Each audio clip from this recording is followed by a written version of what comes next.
যে আপনারা সকলেই জানেন যে এখানে বাংলাদেশের আগামী ত্রয়োদশ জাতীয় সংসদ নির্বাচন একেবারেই সন্নিকটে, ঘাড়ের উপর নিঃশ্বাস ছাড়ছে। মধ্যখানে আর মাত্র 5 দিন অবশিষ্ট আছে। এরপরেই সেই বহু কাঙ্ক্ষিত জাতীয় নির্বাচন অনুষ্ঠিত হবে। সেই নির্বাচনে বাংলাদেশের মূলত আলেম সমাজের প্রতিনিধি হিসেবে ইসলামের হক এবং হক্কানিয়তের সত্য কথাগুলো, আকাবির এবং আসলাফদের পক্ষ থেকে প্রাপ্ত দ্বীনের সহি কথাগুলো জাতীয় পর্যায়ে তুলে ধরার জন্য আমরাও এই সংসদ নির্বাচনে অংশগ্রহণ করছি এবং এখানে আমাদের সাধ্যের আলোকে আমরা চেষ্টা করছি যাতে কোরআনের কথা জাতীয় সংসদে উচ্চারণ করতে পারি, সেই সাথে দেশ এবং এলাকার সেবায় আমরা যেন ভূমিকা পালন করতে পারি। সেই জন্য আমি রিকশা প্রতীক নিয়ে এবারে নির্বাচনে আমি প্রতিদ্বন্দ্বী হয়েছি। তো আলহামদুলিল্লাহ, ইতিমধ্যে আপনারা সকলেই ব্যাপকভাবে এই রিকশা প্রতীকের নির্বাচনী প্রচারণায় অংশগ্রহণ করছেন। তবে এখানেই দায়িত্ব শেষ নয়, বরং 12ই ফেব্রুয়ারি আমাদের নিজেদের পরিচিত জনদের, আপন জনদের, বন্ধু বান্ধবদের, এলাকাবাসীদের সকলের যারা এই এলাকায় ভোটার, তাদের ভোটগুলো যেন যথাসময়ে যথাদ্রুত আমানতদারির সাথে এগুলো যেন প্রদান করা হয় এবং সেই ভোট যেন সংরক্ষিত থাকে দিনের শেষ পর্যন্ত, সেই বিষয়ে সকলের প্রতি আমি বিশেষভাবে সোচ্চার থাকার, সজাগ থাকার আহ্বান জানাচ্ছি। এবং এই যে মাঝখানে আর 3টা দিন আছে প্রচারণার, এই 3 দিন আপনারা সবাই যার যার জায়গা থেকে ব্যাপকভাবে প্রচারণার উদ্যোগ নেবেন। Man to man, door to door, প্রত্যেকে যার যার পরিচিত জনদের কাছে বার্তা পৌঁছে দিবেন। কারো কোনো এখনো পর্যন্ত কারো অনুযোগ থাকতে পারে, কারো অভিমান থাকতে পারে, নানা রকম সমস্যার কথা থাকতে পারে। নির্বাচনকে কেন্দ্র করে মানুষের মধ্যে অনেক আবেগ অনুভূতি থাকে।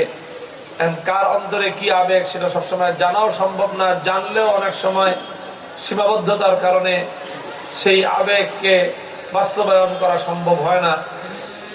তো কোনো সাময়িক আবেগে, অভিমানে কেউ যেন রাগান্বিত হয়ে, ক্ষুব্ধ হয়ে ভোটাধিকার প্রয়োগ থেকে বিরত না থাকে, অথবা ভুল পাত্রে ভোটাধিকার প্রয়োগ করলো, ভুল জায়গায় ভোট দিয়ে স্থায়ীভাবে একটা ক্ষতির সম্মুখীন হয়ে যাই আমরা, এমন যেন না হয়।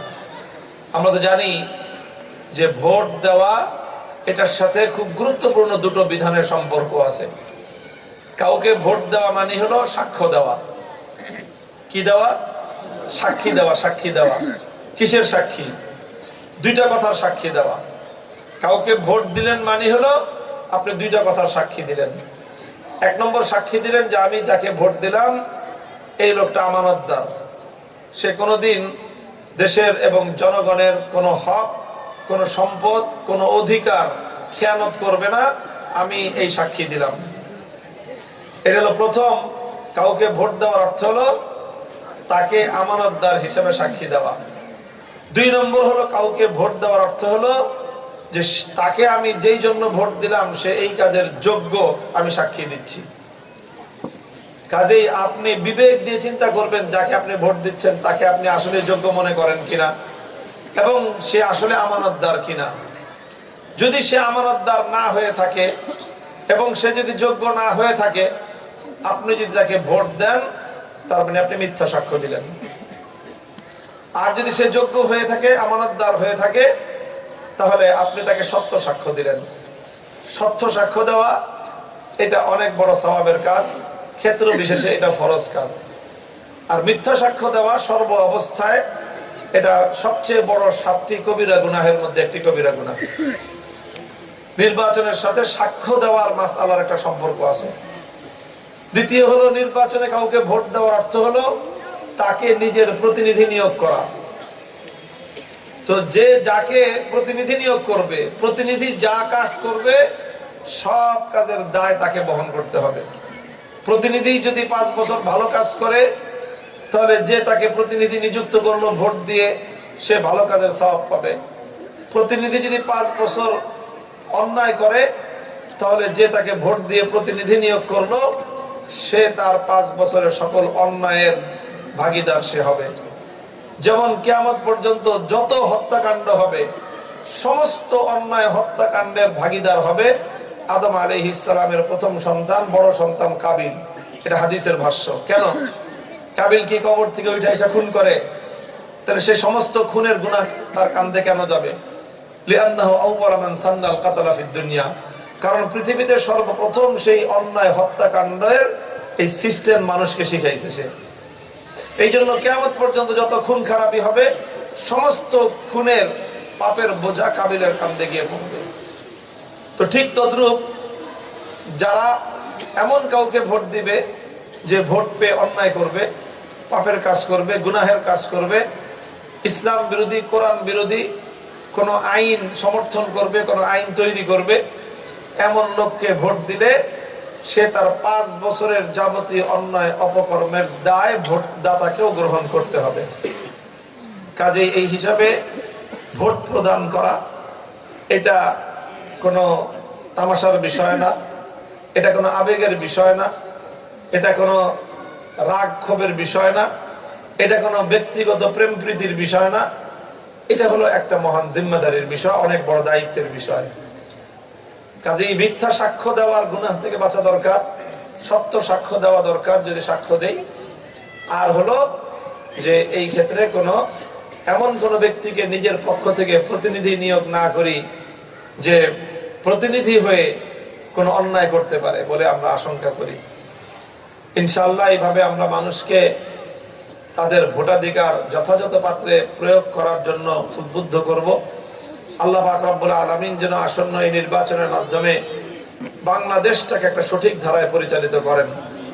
গণভোটের যে আয়োজন, সেই আয়োজনের ব্যাপারে নানা ধরনের বক্তব্য মন্তব্য উঠে আসতেছে, কিন্তু আমরা দ্ব্যর্থহীন ভাষায় বলতে পারি, রাজনৈতিক বিবেচনায়, ইসলামের স্বার্থে বিবেচনায় এই জমিনে ইসলামপন্থীদের আলেম ওলামাদের রাজনৈতিক স্বার্থ বিবেচনায় এখানে হা ভোট দেওয়া অত্যন্ত জরুরি, বিকল্প কোনো চিন্তা করার সুযোগ নাই।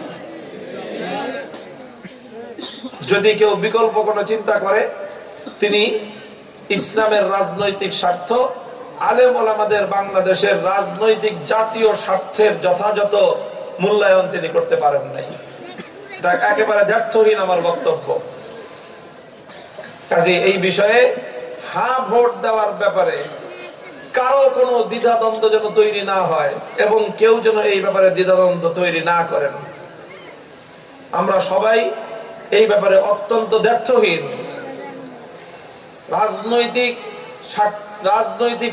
রাজনৈতিক প্রয়োজনীয়তা এবং রাজনৈতিক সিদ্ধান্ত সঠিক হওয়াটা এটা রাজনৈতিক ময়দানের ইতিহাস এবং রাজনৈতিক কার্যক্রমের সাথে সরাসরি সম্পৃক্ততার এবং রাজনীতির হিসাব নিকাশ অনেক কিছু বোঝার সাথে সম্পৃক্ত আছে।